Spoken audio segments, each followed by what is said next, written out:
Not only are we live and on time, told you, Steve, we'd like to wish everyone a Merry Christmas, Happy Hanukkah, holidays, everything. Go ahead with Happy Merry, whatever, Yeah. Happy Festivus, whatever you Festivus, yep. Festivus, Kwanzaa. Sure. What's the ginger holiday? Multiple gingers. Yeah, you have to have a soul to celebrate holidays. I think that's we don't generally do it, right? No, we do not celebrate holidays. I don't know what's going on. There's too many gingers. It's pretty much festive things. We get uncomfortable around that. We even have a Robert Licorice from Iron Root Republic. Yep, the most professional of us. I was going to say the Robert Licorice. Yeah, the Robert Licorice. I mean, probably. I doubt there's many people with my last name. So, have you got the blue tick on Twitter yet? Are you verified as the Robert Licorice? I am not verified and don't plan on it. Fair enough. I like staying incognito. Don't want to know who I am. Note to self: create fake Robert Licorice Twitter account.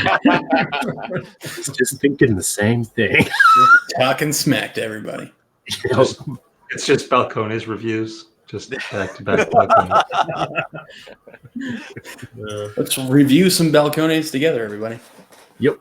Wait, hang on a second. Well, I mean, we do have a little bit of Balcones here, so what's this Wii stuff? What's this Wii stuff? Jeez. You live on the wrong side of the planet. What can we do? That's what you get for being upside down. I mean, we can barely get it here. We have to truck it personally. Jeremy, next time, live in North America. Next time. Next time. In your next life. Okay, you have to show everyone your sweater because it's absolutely yes, my sweatshirt here. I'm full of Christmas spirit. I mean whiskey. I'm full of whiskey. Amazing. The Christmas spirit, right? Oh, geez. Hello, Roy. Thank you very much. Thanks, Roy. Hey, Roy. So Merry Christmas, 10 Roy. pounds equates to... Roy, thanks. Thank you very much. Hey, Roy, you really did put on an amazing stream earlier. That was a lot of fun. That blind tasting challenge video, that was great. Yep. That was fantastic. I wish I wasn't working because I would have watched it, but I'm gonna watch it on replay for sure. Well worth it. Well worth it. Yeah, that chat though was impossible to keep up with. I don't know. Yeah. I stopped trying to keep up with the chat. I would just randomly toss stuff in. But... Roy has a couple hundred people on his stream, in his chats now, right? It was about 198 active, I think, for most of that stream. Yeah. For those of you that are watching, if for some crazy reason you don't know who Roy is, Aquavitae, you need to go follow him immediately because you will not regret it. But that's probably a very, very small percentage if any of you are. If you're here and you don't know who Roy is, that would be very strange. But it could technically happen. For the half a fan that we have that doesn't know who Roy is. Right? He is the Mr. Rogers of Whiskey too. Yep. Yeah. And that's he's a very apt nickname. And he's comfortably over the 10,000 subscribers now too. Wow. Yeah. Fantastic. Yeah. Yep. So very, very well done. Now, for those who don't know how to spell Aquavitae, just in case. Whoops. Just look in the chat if that's chat. It's hard. Reading's hard. It is hard, man. It's super hard. It's tricky. He's upside down. It's hard for him. True enough. It is, right? I know. We're gonna pull. Look. Roy, you're a gentleman. As he would say. I want to be like you when I grow up in 4 years. So Vito, remember there are tools at hand that we can just throw stuff up. Technology. It's this freaking arsehole. So we're gonna pour a little bit of Balcones since it was mentioned earlier, and Robert says that he has more Balcones than Iron Root in his house. All right, true. That is a true testament to the quality of that distillery. That's for sure. Actually, you know what? It's a true testament to just how wonderful Texas whiskey people are. Yeah. Because you don't hear them. You don't hear any of the individual distillers say anything bad about another distillery, and they always speak highly in the context of that distillery.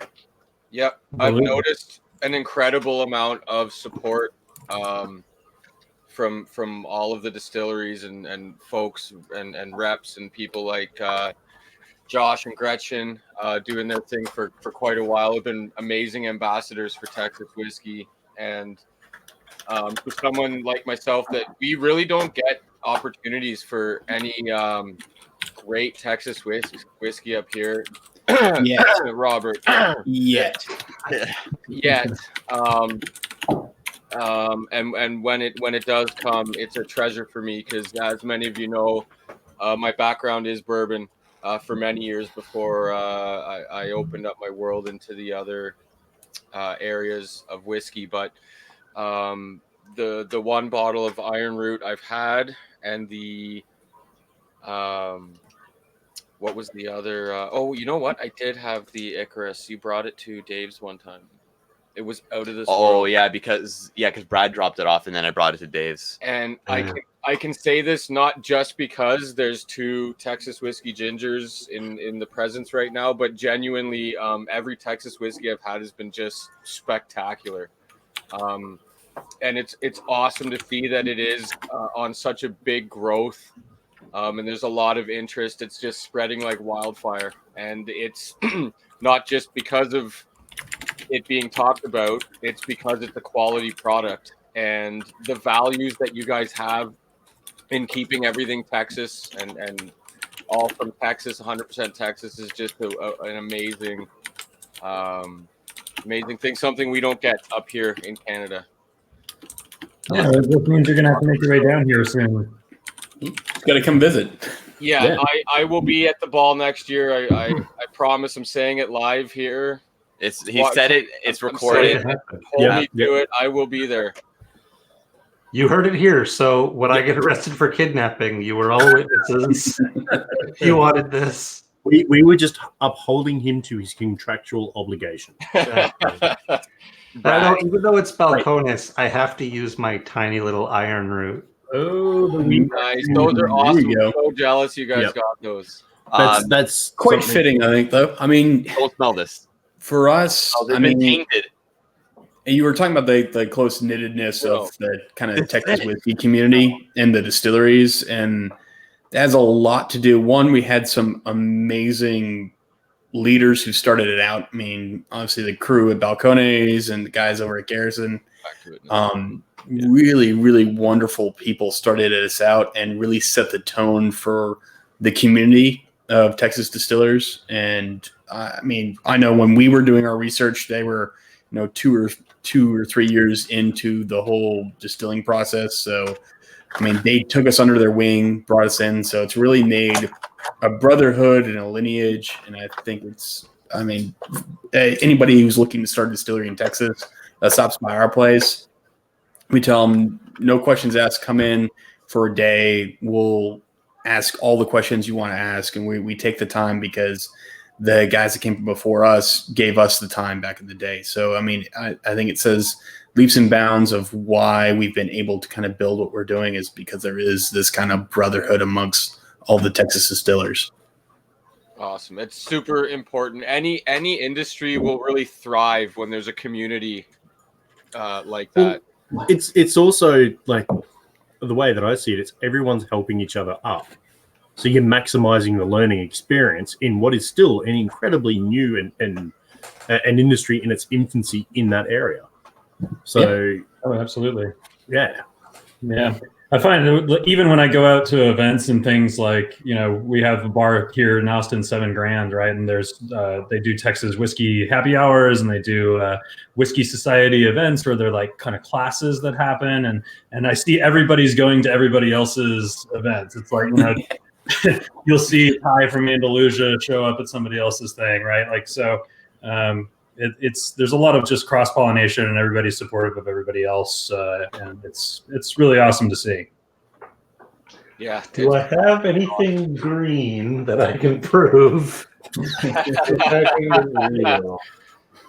Not really.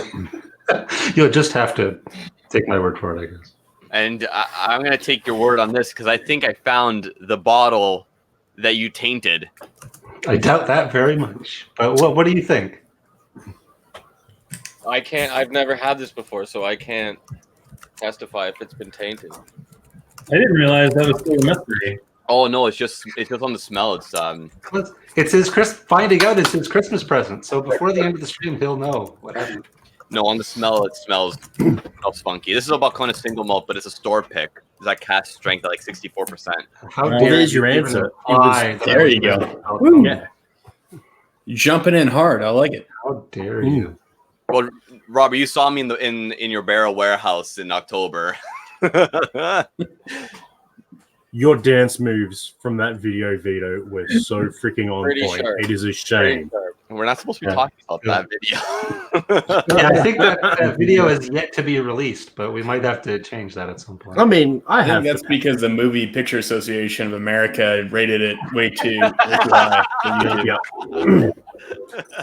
It's too hot for TV. That's Yep. right. Yep. Mhm.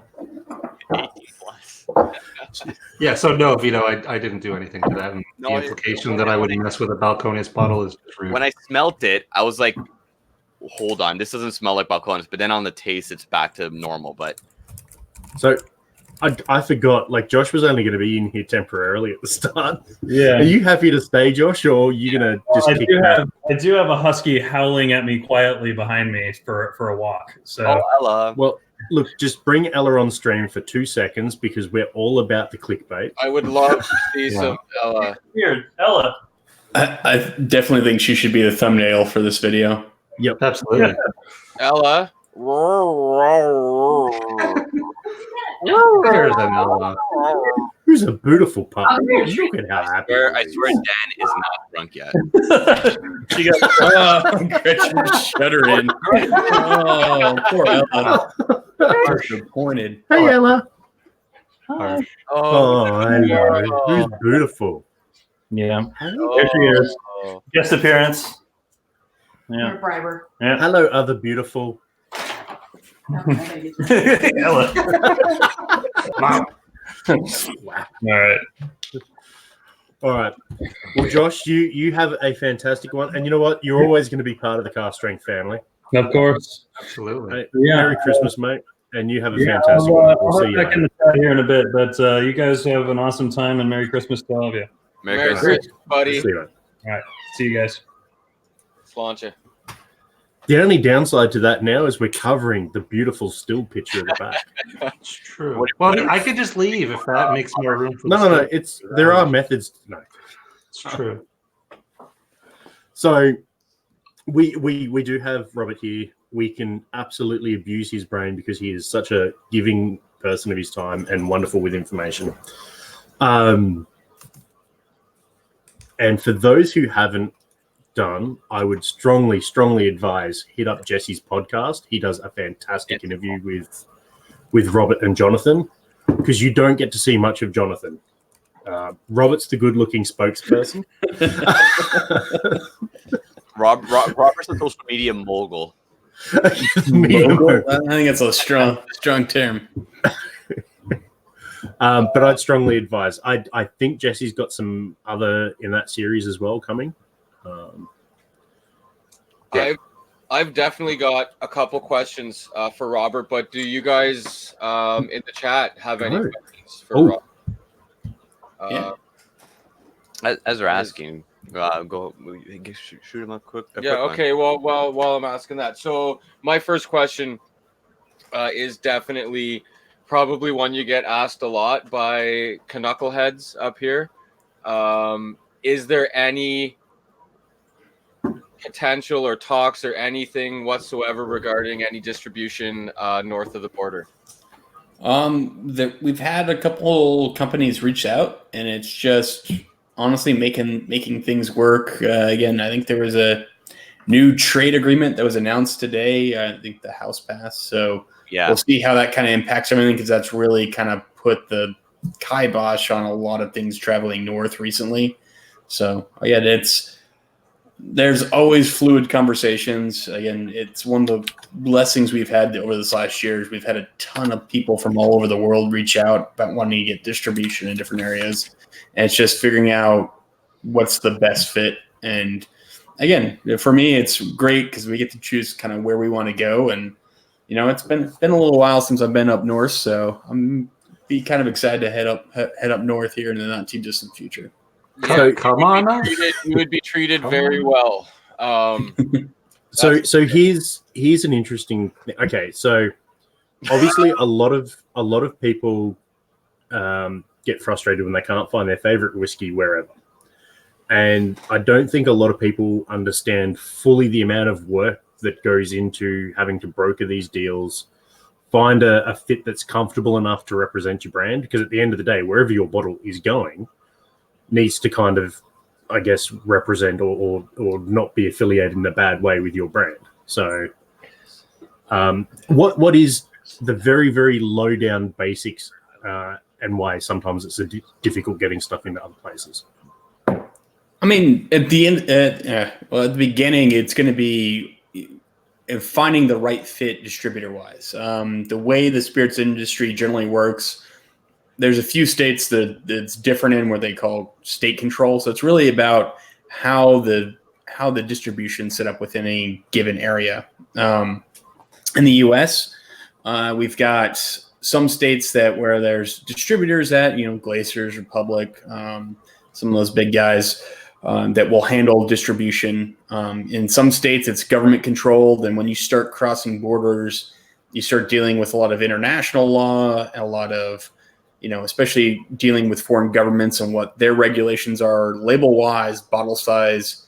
Like one of the really big issues in the UK or in Europe in general is that you see that a lot of bottlings typically out of those areas are going to be 700 milliliters, and it has to do with how the tax works.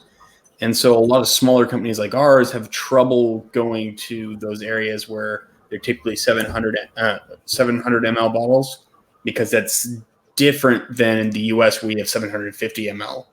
And so it means we have to buy different equipment, different bottles, there's a lot of costs that go into going abroad, especially to Europe or some of those other areas. So for us personally, I really like working with independent bottlers when it comes to being abroad. It allows us to send them spirit, and then they get to take it, put it in the bottles, and they handle all that end of it. So that's, to me, the most fun part. Again, we've got a bunch of questions coming in. Ian, as far as distribution in UK, we do actually sell in the UK currently. We have a bottling of some of our, I would say it came out a little over a year ago before all the tariffs hit, from Berry Brothers and Rudd. They've been an amazing partner to us. It's called Texas Legation. It would give you a really kind of a good idea at 46. I think batch 2 was 46.2% alcohol. So kind of a fun, unique bottling from us, because the team from Berry Brothers actually did the blend of our whiskey. So they took all of our different mash bills. And then also we've got a boutique whiskey company release that's going to hit the UK, Europe, and kind of the rest of the world here, I think beginning to mid next year as well. So on that. But yeah, it's difficult for small companies like ours because you're buying container loads full of glass at a time. And to do that for a country that you may send one pallet of, it may take me 12 years to send enough 700 ml bottles abroad to hit that.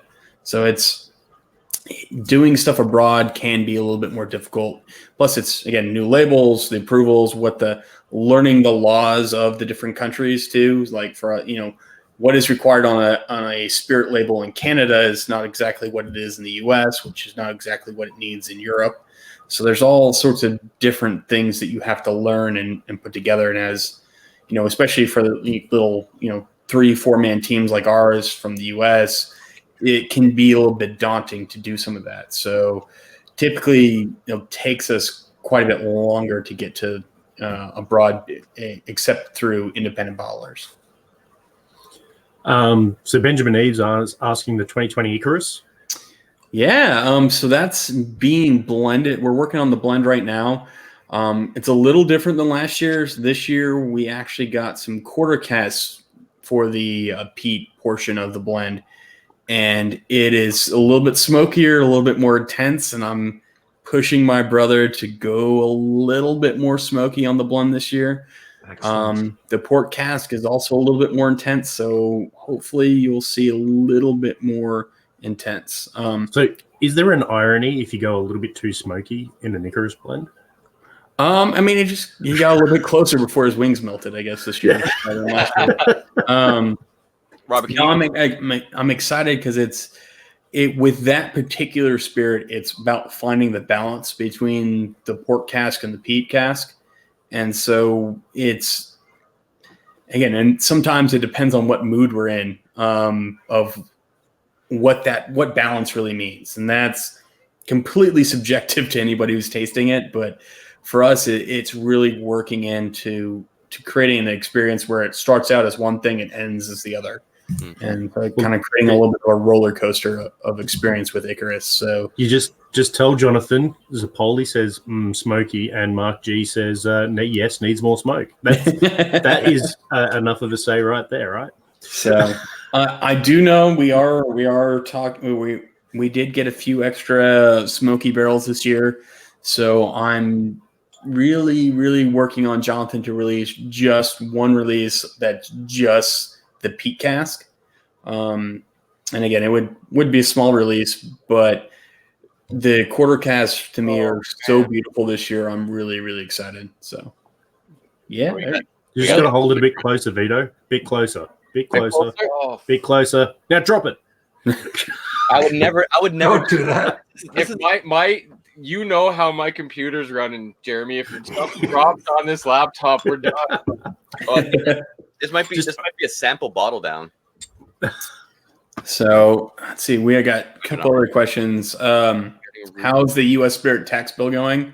It's passed both the House and the Senate and is now on Donald Trump's desk. So we'll see what he decides to do on that.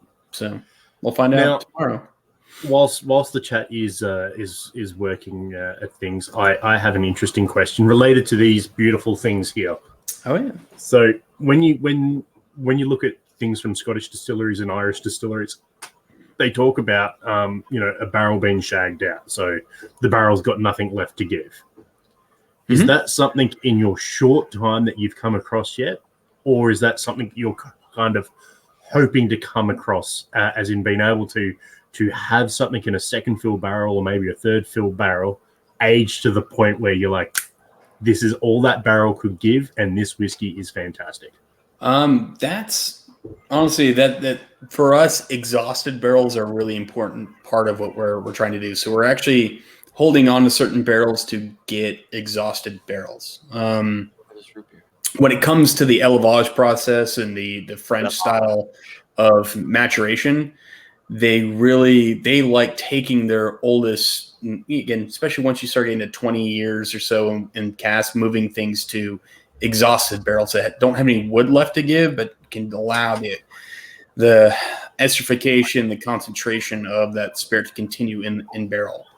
So for us, because we don't have any truly exhausted barrels quite yet, we actually purchased what's called a fooder from France. Or again, my French is terrible. I apologize for my terrible pronunciation. But it's basically a giant 650-gallon barrel, more or less, that had held cognac for about 10 years before it was sent to us. And we actually had moved some of our brandies into that once we had them aged 4 years in 63-gallon barrels. So though that big fooder's essentially exhausted, and now it's just working on concentrating, we've actually pulled in some older Scotch barrels, like second fill sherry casks, and a few things to allow some of that to happen. So we've got some single malts that are going on to 3 years old now. That again, I'm hoping to get closer to 6, 8, maybe 10 years with them in some of those bigger casks, because they're going to have a lot slower angel share, and it's just going to allow them to sit and hang out without getting overdone. So if in a magical world you filled the 640-liter barrel with whiskey that had held 650 gallon, 650 gallon. 3.7 or 3.78, I think, is about the multiplication right? on that. Yeah. Yeah. Yikes. Like that potentially would be about the best base that you could do if you were aiming to do a 20-year-old whiskey. Oh, in 100%. Texas. Yeah. When people talk about you can't do a 10, 12-year-old, 20-year-old spirit in Texas, you definitely can. You just have to do something a little bit different. You've got to flip the script. Whereas a lot of the Scotch whiskey guys went to smaller barrels to quarter speed. cast. I hate the term speed up because it's not right. Time moves at one pace. It doesn't speed it up. It matures differently. Yeah. So by getting the smaller barrels, it helps the maturation turnover. Is probably a better term for it. Whereas going bigger slows that turnover rate between when the whiskey goes in and when the whiskey is a bottleable product. Exactly. So you flip it. You go to bigger and bigger, preferably, to try and get a. Not that you're chasing an age statement, because it would be a completely different liquor, wouldn't it? Oh yeah. Yeah. And it's still, I mean, obviously barometric pressures have a lot to play with what's going on inside the barrel. I mean, there's so many factors that come into play when you're aging spirits, and it's playing and just really feeling things out. I mean, obviously different parts of the warehouse are going to be insulated differently.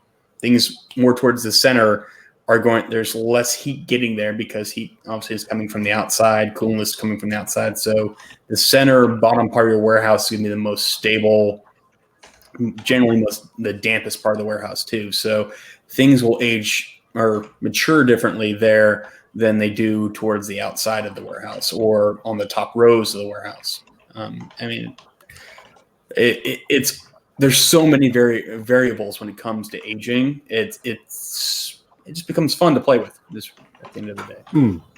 Oh, now that's probably an interesting thing. When you said it's the foeder is so many gallons, was that US gallons or European gallons? Because they're two different kettles of fish. US gallons. Okay, cool.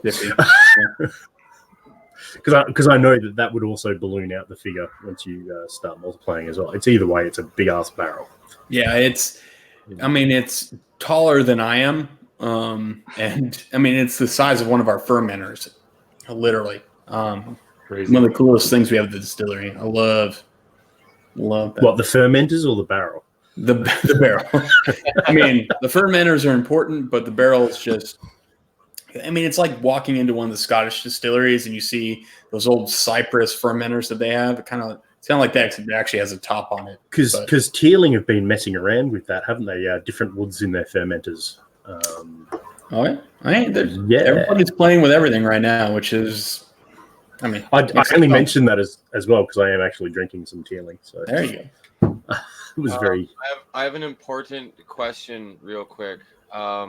Brad, is that open bottle that you have at Cult headquarters where this came from? I don't think so. Is it the same? It'll be the same year. It'll right? be the same. It'll be the same year, though. Yeah. You know what, Christina? Just drink probably from Brad's bottle just to be sure. It's so good. It is damn good. It hasn't oxidized poorly. It's great. Yeah, no, I can't hold it up against the fresh bottle or how long it's been oxidizing for.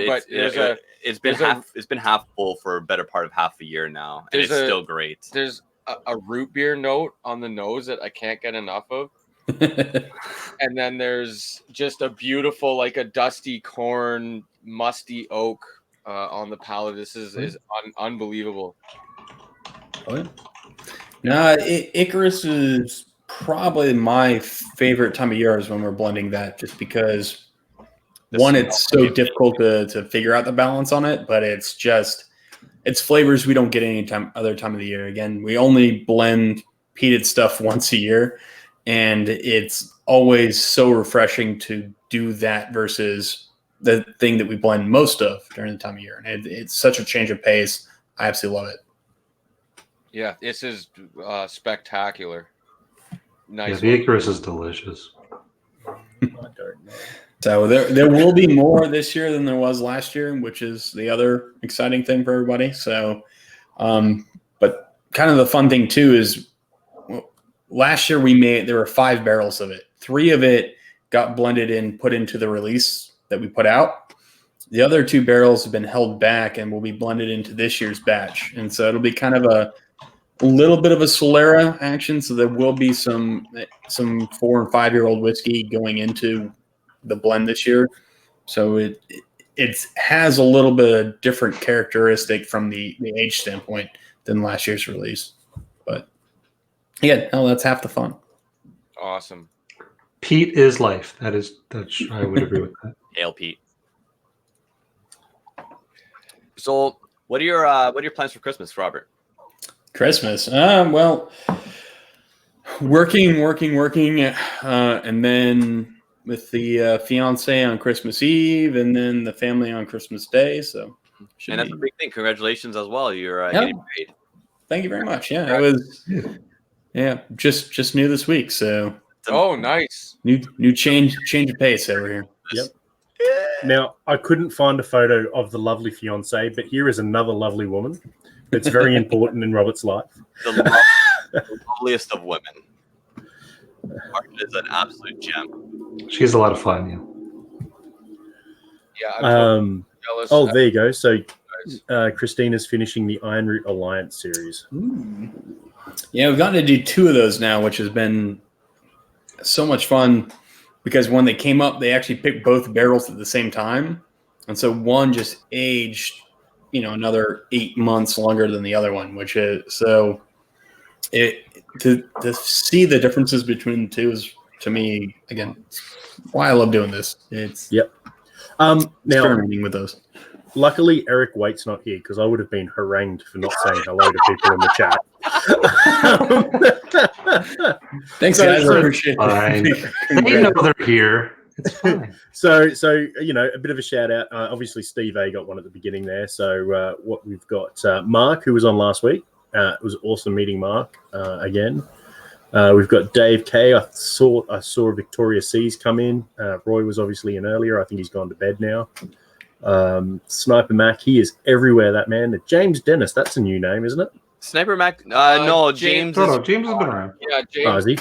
he? He's a good friend of ours. Actually. Oh, there you go. He's from Toronto. Like Sniper Mac. Okay, there you go. Thanks, T Nick, Green. and Dan. That all should be in just Toronto. about. That should be just about bottled down. Yeah, just about there. So, if anyone doesn't know what this is, this was picked by Josh while he was still actively part of the channel. This was an Gotta cover your. What do you mean? He's been on nearly as many live streams as you this year. Yeah, that's true. So this is an evolution barrel. And Robert, I was wondering if you could talk a little bit about what you guys do with the evolution barrel and what that means for you guys. So for me, one of the most fun things about being a distiller is watching barrels mature, watching them change. And what we wanted to do is kind of give everyone else that experience as well. Start out with a really good whiskey and then follow it along a kind of a lifespan. So what we started allowing to do, again, this is basically this year was the first year we did this. We allowed people to come up and pick a barrel. We bottle part of that barrel, so we only pulled part of it out. The rest of the whiskey continued aging in the barrel. So it was generally about 42 bottles at a time. So you end up getting about what we call 4 pulls out of the barrel. And so every 6 months, we'd pull another 42 bottles out of that barrel. And so you literally get to see it over the span of 1.5 to 2 years of how that barrel changes over time. And it's been one of the most fun experiences because as that level in that barrel lowers, all sorts of crazy oxidative characteristic things start happening. So the last couple pulls, the whiskey drastically changes, and it's a lot of fun to see. And even, I mean, I've had the pleasure of tasting both 1 and 2 of that particular pull now. And even the second one from the very first one, like I love the first one. Yeah. Where it had this really wonderful bright wood smoke character to it. this next one, it's just deeper and richer from what the first one was. And it's been so much fun. And it's, again, every pull is going to be a little bit different because different seasons, the barrels are behaving differently.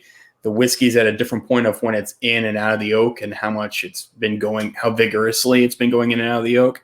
So you really get to see that barrels don't just get better. They actually go through waves and changes. And it's a fun process to kind of follow along with. Yeah. So I've actually thrown up the link because Josh made a 3-part series about that process. Right. Yep. So I've thrown up the first one in there. So definitely go and do that. And if you want to follow Josh, he sometimes does stuff. Texas Whiskey Life. They do things occasionally. It's fine. It's like no hard feelings about him abandoning us or anything. It's totally fine. Yeah, took Ella with him. When I pulled from the barrel when I was down at Iron Root in October with Josh, Brad, and Gretchen, and Patrick Cohen as well. He was there as well. Immediately after I pulled, what's it called again, Robert? The thief. The thief. And the thief we were using then was actually a Privet. So it's the French weird thief. word for it. Yeah. Which pulls from all parts of the barrel and not just the bottom. From the top. Yeah. Oh, yeah. And the moment I took it out of the barrel, it was an immediate, like you could tell the difference immediately from 1 to 2, like the change that occurred in the barrel over the about what it would have been about 8 months by October, right, from the last pull, if I'm not mistaken. Yeah, exactly. It's probably about 5 or 6 months. Really? I've lost track of time. Yeah, it seems like so much longer, but yeah. Just that amount of time was just enough to drastically change it.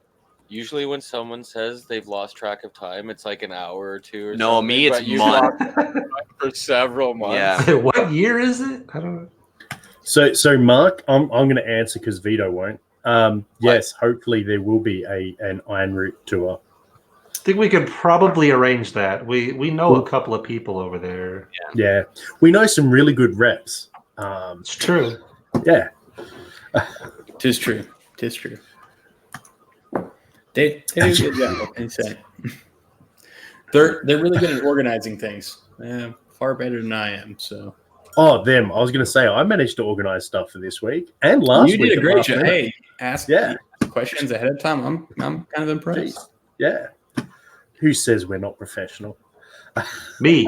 Oh. I'm the one that says that. Hang on, what happened to the professional hashtag that we used to have that goes on there as well? That's gone. It's gone. That's gone. We didn't use it in so long. It's just gone. You guys got to start making actual videos and start putting hashtags in it, like I did in my last couple of videos when I went crazy. So I announced it last week, but I have a video series coming. I actually have 2, but one's been announced. And this is where Vito goes, "What is that damn asshole talking about?" Even though he's in on all the chats. I'm part of the chat and I don't pay attention to it. Demonetization so quickly. Yep.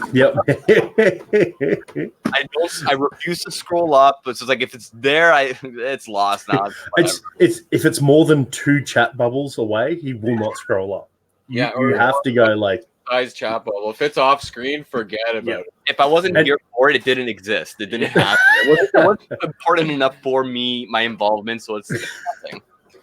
So yeah, there will be actual content in between Brad's very intermittent posting and Vito's and I know Dan's got a few things sitting in the works ready to go. I do. Yeah. What have you got there, Robert? So this is actually another one of our evolution barrels from Empire Liquor. This was the very first pull we did from their barrel. The next one actually we're getting released this next week, and I can say without a doubt it is the darkest whiskey we've ever released. Because their barrel is actually a European oak, so it's really, really fun. Was it fresh European? I didn't hear you. Was it fresh European oak? It was definitely, it's virgin European oak. So anything that's bourbon or the Harbinger is all going to be virgin European oak. Right, that's right, yeah. Or virgin oak. I mean, there's some that are American oak, like the Gallaudets and cast strength barrel. But yeah. Yeah, I wish we had laws like that in place up here, to be honest. But Yeah. some will Well- argue that it allows for a little more experimentation, but I think it's just a little too lax. I was going to say, it's a little hard to make bourbon in Canada, though, isn't it? No, I just mean the law. Legally speaking, it's pretty hard. Yeah. Yeah. Almost Cool. impossible. In Well, you fact. can't call it bourbon. Can you not make a mash and not call it bourbon? No, No, No, Crown remember- Royal went through a whole thing with their bourbon mash but I'm saying, thing. Yeah, they got Mash bill. sued and all Yeah, sorts of no, Crown You Crown can Royal make a did that. thing that might as well be bourbon, but it's not Yeah. bourbon. Vito, I know it was more than a year ago now, but Crown Royal went through this whole legal thing where they, on the bottle, Yeah. disclosed it was Oh, a no. bourbon mash bill. Hold on. I'm not saying call it bourbon. gang up on Vito. I'm No, saying they didn't. They didn't call it bourbon. They called it Crown Royal bourbon, Bourbon mash. Mash Bill. Yes. All I'm saying is that can you not just make there a you go. bourbon mash bill and not have bourbon anywhere on the label, and you just know that it? I mean, you can. Yeah, but how do you saying call how it do you bourbon? I know I'm not a moron. but how do you convey that to the average punter? I'm just saying, can you not just make a mash bill and just call it something else other than bourbon? yeah, but then the average punter. yes, you doesn't know what can. I mean, It's Yeah. very corn heavy whiskey, but Yeah. it's not Yeah. corn whiskey. Because you I can, mean, let's be fair. The laws in Canada are kind of crazy, where you can have a whiskey that they call rye whiskey that's 100% corn. Yeah. Oh yeah, it's weird. It's super weird. So the Canadians can make something that's the same exact thing as a bourbon mash bill, age it in virgin oak, and they can definitely do it. And the secret is they do that. Same thing with the Scottish. They do some of the grain whiskeys. They do are actually kind of bourbon style mash bills. Again, they whatever's cheapest over there for them to make it generally is what they're doing. But I have seen several distilleries over there that are doing things and distilling it below 160. That's essentially a bourbon made over in Europe. The Kind of hard thing same process, but obviously they can't call it that. But it's very interesting to see how the flavor profiles for those things, because again, they're very different than Kentucky. What Kentucky's getting, and a lot of it has to do with yeast strain that's being used. And to me, that's one of the things that isn't talked about enough. But, yeah. And the difficult thing from the manufacturer's process is, I mean, Crown Royal legally, in my opinion, I thought that was fine. They disclosed that it was a bourbon mash, but the moment you put bourbon in any part of that, it's opening yourself up to litigation. So yeah, it was just. Well, I mean, it's just an litigation easy- strong, but This to has sell the U.S. under that, they don't like that. yeah. It So made even- people cranky enough that the lawyers were like, "All right, fine." So It made stickers one on person them. cranky enough to where they filed complaints. And it- conveying that to the average consumer as, hey, this is a bourbon mash bill, in a way You that get away doesn't with, get like, you. Definitely not bourbon on the label or something. They could have said high corn. Oh yeah. I mean, you could. I mean, I like Mark Townsend's comment. In Canada, you just call it rye. Just call it Yeah. rye. It's true. And I have to say, as a Canadian, all of my favorite rye is American outside of one bottle, the Lot 40 cask strength. But all of That my is favorite, fantastic. I fully admit that Americans make a far better rye than we do up here on the whole. I will push back on you a little bit, because a lot of those ryes that are amazing in the U.S., they're actually sourcing spirit from Alberta distillers. So a lot of the Right, amazing The old whistle pig stuff and all that. is yeah, all from a Alberta. lot of the American ryes that are so fantastic, it's actually Canadian whiskey. It's the flavoring rye. You've just broken Dan. Good one. You know how long it took for us to find another host? Yeah. There it is. Yeah, like, I love No, Whistle it's- Pig's don't marketing. Don't discredit the Canadian whiskeys, because No, I'm not. It's just that my favorite ryes, most of them happen to be like 4 of my top 5 favorite ryes just happen to be American. Well, here's the thing with America invaded Canada and produced Canadian mist, Oh Right. God! Oh God! right? Oh and God! and we're sending them good rye to make their rye whiskey. So I think there's a bit just- of It justifies you holding back all the good shit from them. That's all good. Sure. Yeah. All right. So, Brad, You know, did you want to give Vito his Christmas present? Sure. You were going to be in on. So for those who are unaware, at some stage, Vito, one of Vito's bottles may or may not have been swapped out with something, and we have been hanging on for this whole time while he has frantically been trying to mess with the bottle.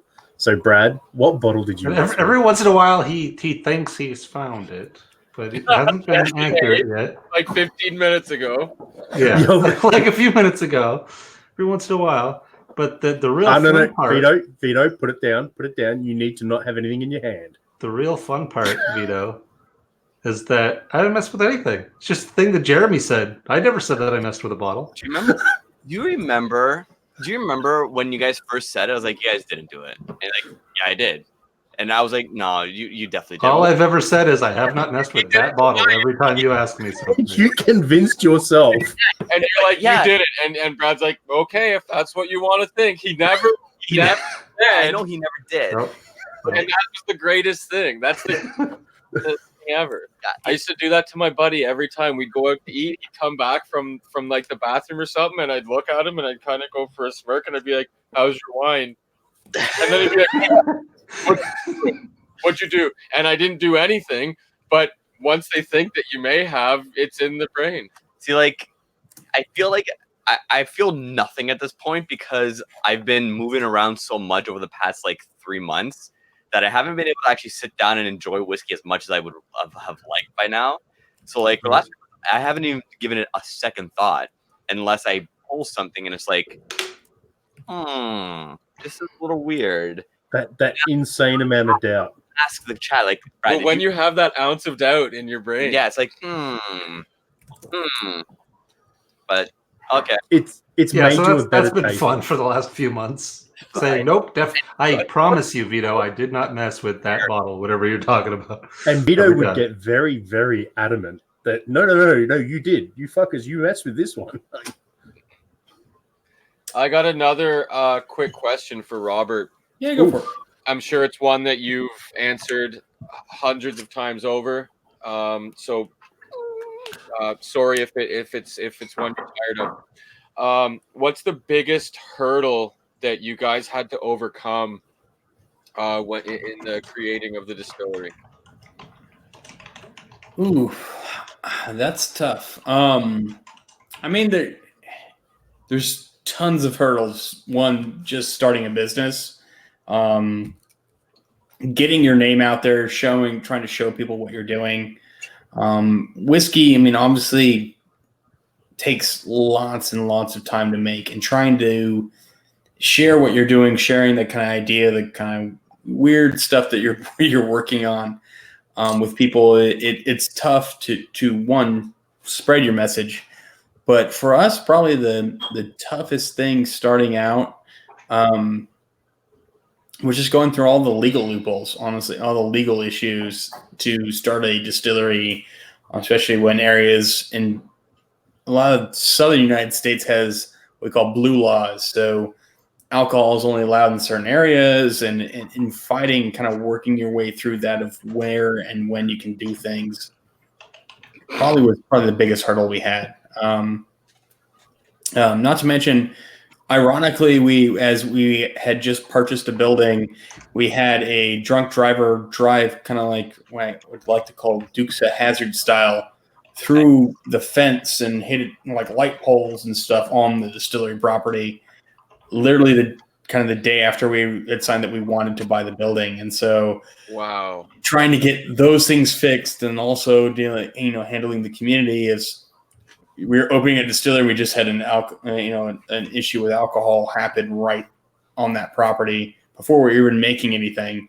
That was probably the most difficult of things that we dealt with starting out.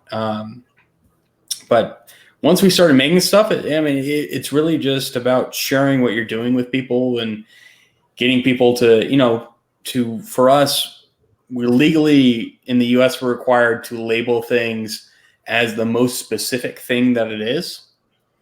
And so for us, like we didn't come into the distillery making the spirits we are wanting to call it bourbon just because there's a perception of what Kentucky bourbon tastes like and what it's supposed to be. And what we make doesn't taste like that. And I don't think anyone else would kind of, I mean, there's definitely there's some similarities, but what we do can be very different than what they do in Kentucky. And I think being able to convince people and talk to people about why it's different is probably the biggest difficulty that we have, is that it's okay for it to be this. And for me, the biggest, I don't know, kind of explanation we have is if you go to Scotland, you have really peaty scotches and then non-peaty scotches. And it's okay for one to be one or the other, and that they are two different things on one hand, but also the same category. So it's difficult to kind of explain that to people when we're just talking about corn and yeast selection and some of those things that are going to create different flavor profiles, and that at the same time that's an okay thing. Some people makes them uncomfortable when they get surprised flavor wise by what they're tasting, and to me that's probably the biggest issue that we have overall. Yeah, So it's making it, but at the same time, like you guys and like you and Jonathan make it extremely accessible when you explain it, and it was fun listening to you guys talk about it. Same with Gretchen and Josh when they're talking about like the differences and everything. It makes it fun, exciting, and very accessible to like even like like people like me that don't know very very much but are still intrigued and kind of enthralled by the whole attitude of what you guys are making, which makes it extremely attractive versus like some just going around, oh yeah, we have bourbon and this and that. You guys are really passionate, really excited about it, which I would assume, and based on everyone's responses that I've seen like on all the live streams you've been on, and don't get me wrong, there's people that don't like what we do, and that's totally fine. And people sometimes are like uncomfortable. They're like, hey, what you do is not my thing. And to me, I'm like, that's totally fine, and that's completely reasonable that you have flavor preferences. Like everybody has that. Like don't feel like you're going to insult me by saying, yeah, you know what, that's not my thing. But you also have people like, well, why don't you make something that tastes exactly like Kentucky whiskey or Kentucky bourbon? And my response to them is because they do it so damn well. Why would I try to copy exactly what they're doing? And then, as a small distillery with, the economies of scale and everything like that, like have to charge you more for the same quality of product. Like that doesn't make any sense to me. Like this isn't craft beer. Craft beer in a large part was a revolution against really, poorly made beer, flavorless beer. That's overpriced, poorly made beer. Small or craft distilling in the U.S. is about, because the big guys make phenomenal whiskeys. I mean, you could go to each one of the major distilleries and point to a product that is so well and very well crafted.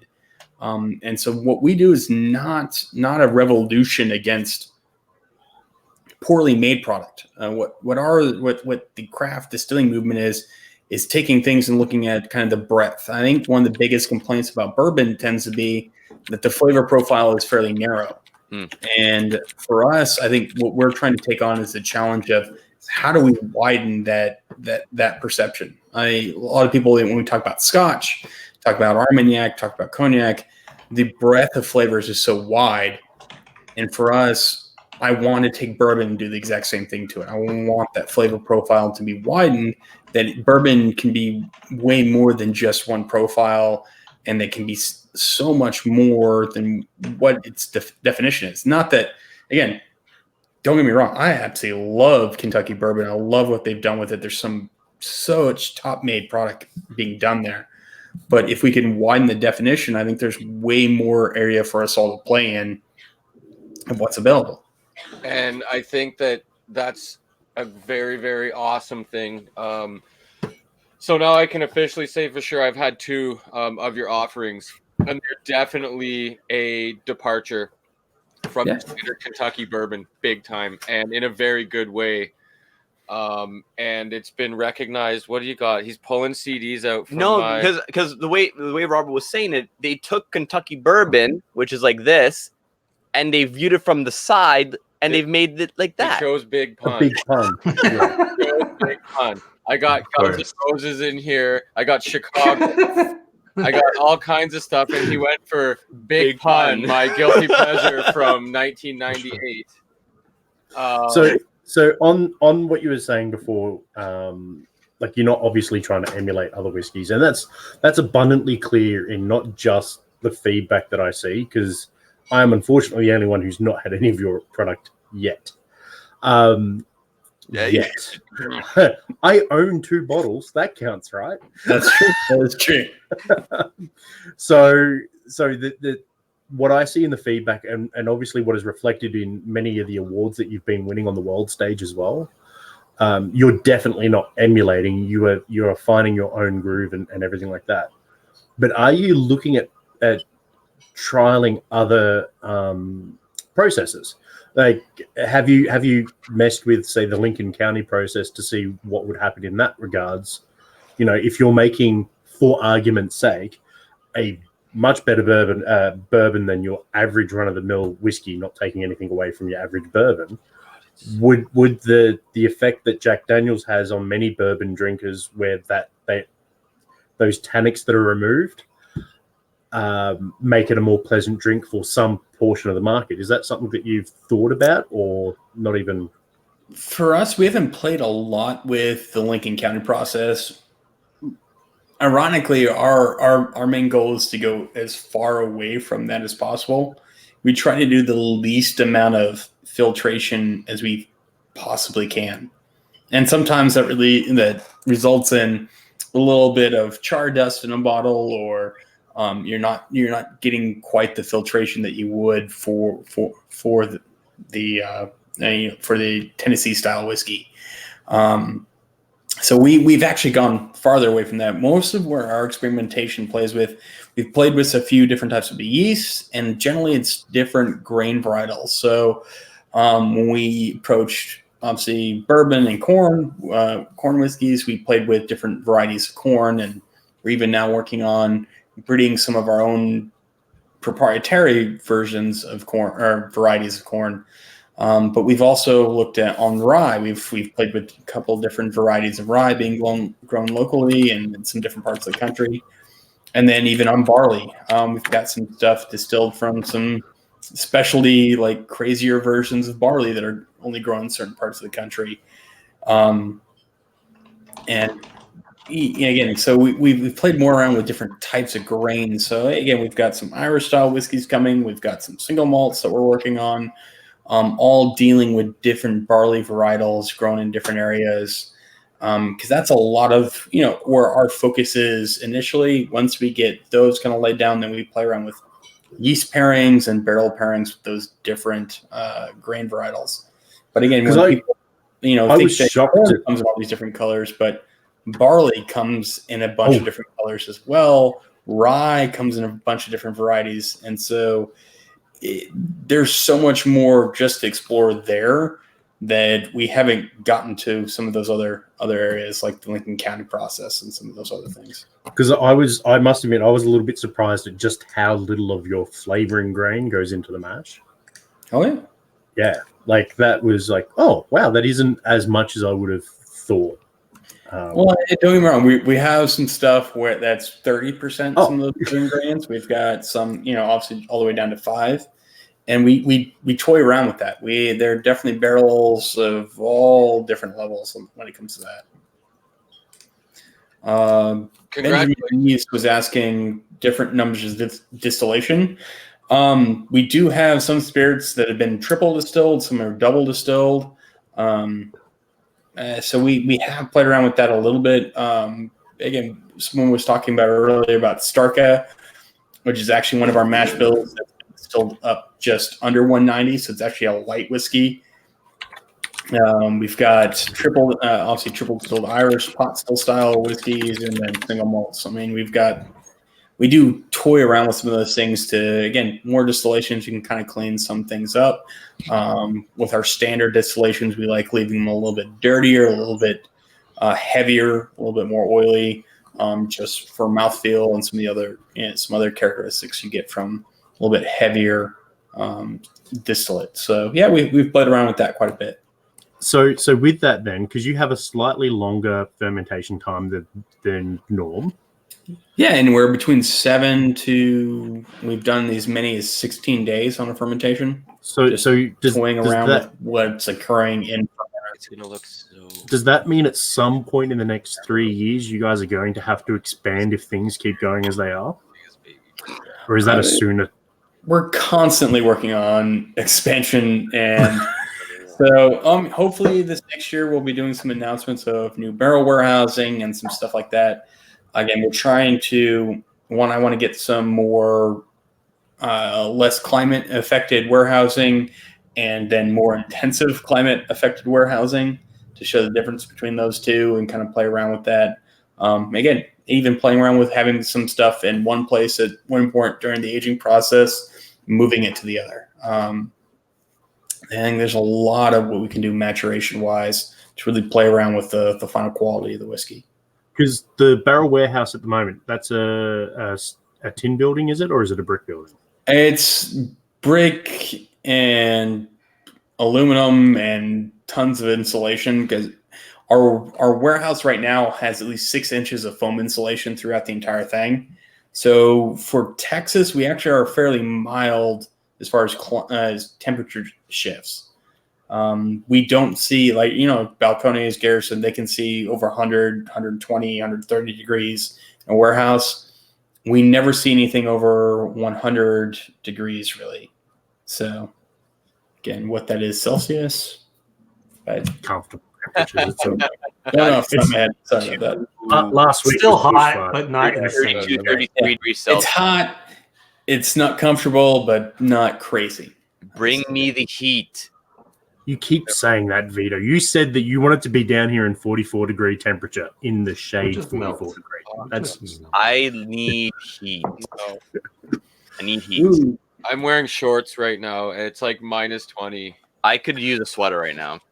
Actually, Brad, I need you to send me a link to that sweater. just It's just cuddle Amazon, down. man. Just I cuddle tried, down. but I can't find it. all right. What were you saying, Robert? Question from Kilco. How much fun are we having doing Texas whiskey blends with the distillers? Jeremy, step up your game.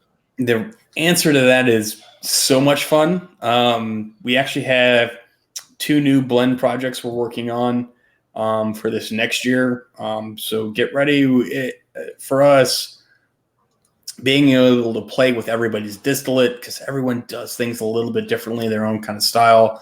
It's so much fun to get together in a room and play around with blends. So we actually have 2 that I know of right now that will be coming out this next year. So hold stable on that one. Awesome. Wanted to say on those awards that Jeremy mentioned previously, congratulations on those. Best craft distillery is a pretty awesome one. Craft whiskey distillery. Craft whiskey distillery. Yes, I should say that. And I believe best world's best corn whiskey. It's been a crazy 2019. That's for sure. And he also won the best prize of all, his now fiance. It's true. Oh, look at Jeremy already trying to score some points with the fiance. Very smooth. She just said you're allowed to stay at the house whenever you want, Jeremy. So Wonderful, thank you. Excellent. Nice one. I will bring her something nice from Rustandia. All right, so we have hit the hour mark. Yeah, we're well comfortably over the hour mark. What, we're going for 2 hours? Is that what you're saying, Vito? No, I think Robert. I have. If we're gonna start winding down, I have one last question. You can have 3 if you want, Vito. We don't have rules. Because I'm a greedy motherfucker. there are no rules. Okay, I want everyone to go around the room. Well, the room, and what is your go-to whiskey spirit, Christmas spirit? Whether it be whiskey, gin, what have you. What's your go? What do you reach for during Christmas time that kind of reminds you It's always Which is a good really- knowledge here. Which is actually on many levels because of the amount of bushfires you get around Christmas down here. Okay, there you go. Right to Christmas in Australia. You Yep. can say whatever you want, but if it's not whiskey, you're fired. Except you, Robert. You're not hired, but you're definitely. So for me, I typically go. I want bigger, bolder flavor profile, whether that's spicier, whether that's smokier. So I tend to go to very heavily peated scotches or stuff that's super rye or stuff that's just super high proof that's really intense. So any of those things. But I do love anything wine barreled. So port cask, sherry cask, Madeira cask, anything that's got that fruity, fruit cake type notes playing in it, to me just reminds me of the holidays. Also love the European oak around this time, so all those baking spices, and so basically baking spices and fruit notes is what I'm looking for during this time of year. I love those, and then especially the end of the night, the very last dram I always do is something heavily peated, just because Christina would probably shoot me if I didn't. She'll find you a stab you somehow. Yeah, she will find me. But no, I think that's just a great way to kind of end the night. Again, my fiance doesn't like it as much when I do that, but it is what it is. Hey, she still said yes. She did say yes. So Bradley, My wife leaves the room when I open a peated whiskey, but she still sticks around, so you'll be okay.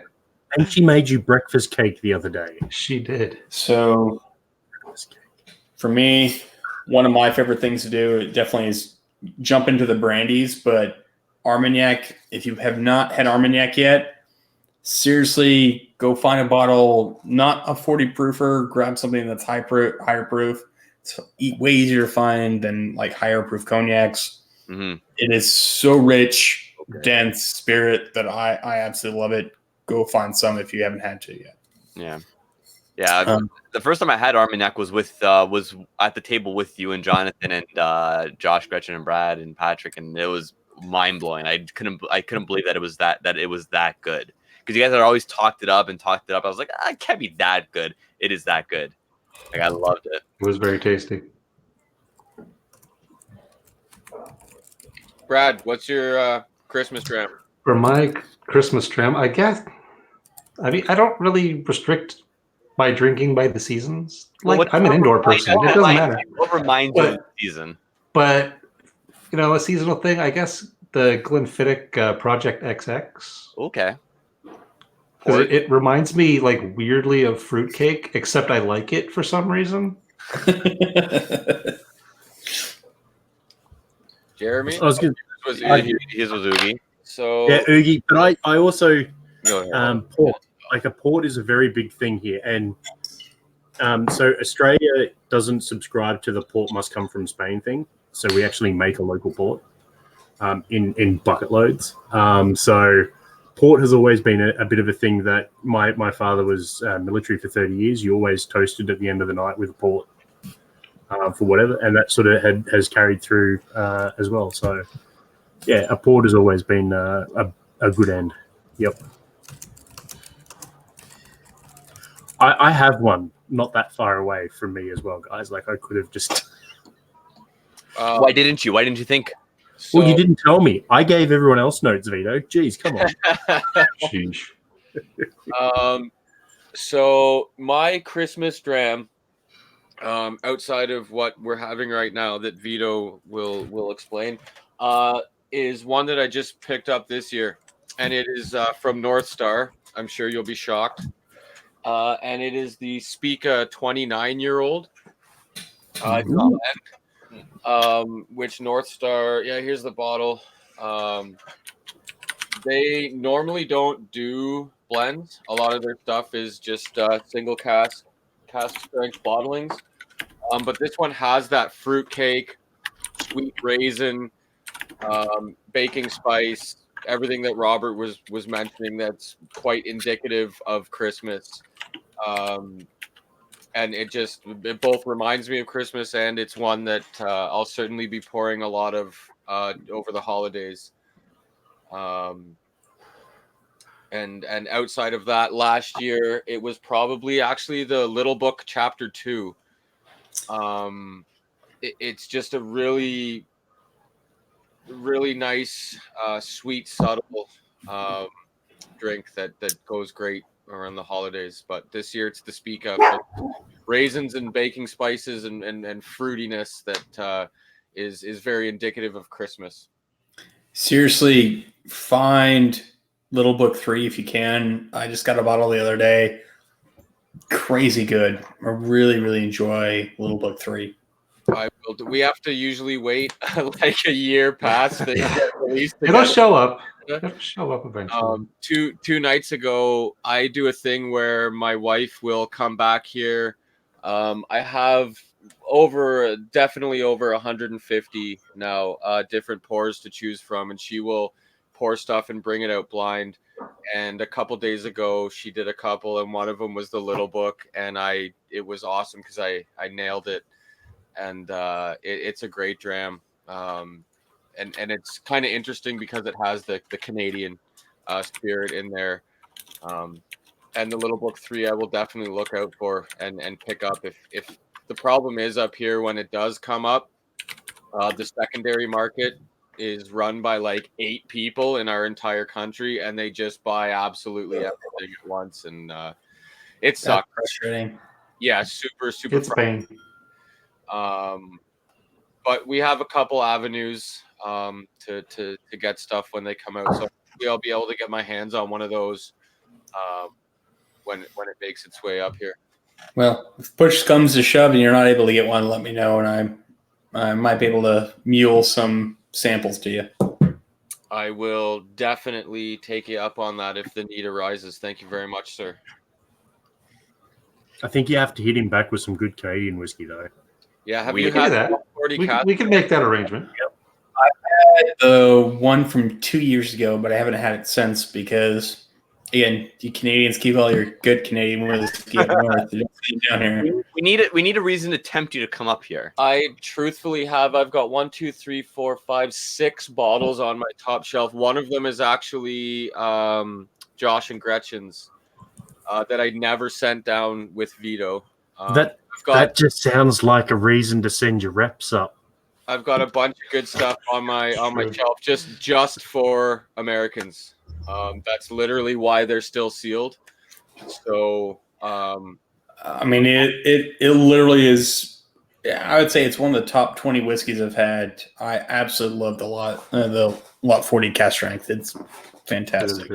It is stellar. It's phenomenal. That's the one Canadian that I was mentioning in all my favorite ryes that are American. That's the one Canadian that's right up there in my top 3. I'm right there with you on that. Yeah, absolutely. All right. To end it off, my Christmas dram is Glengoyne 21.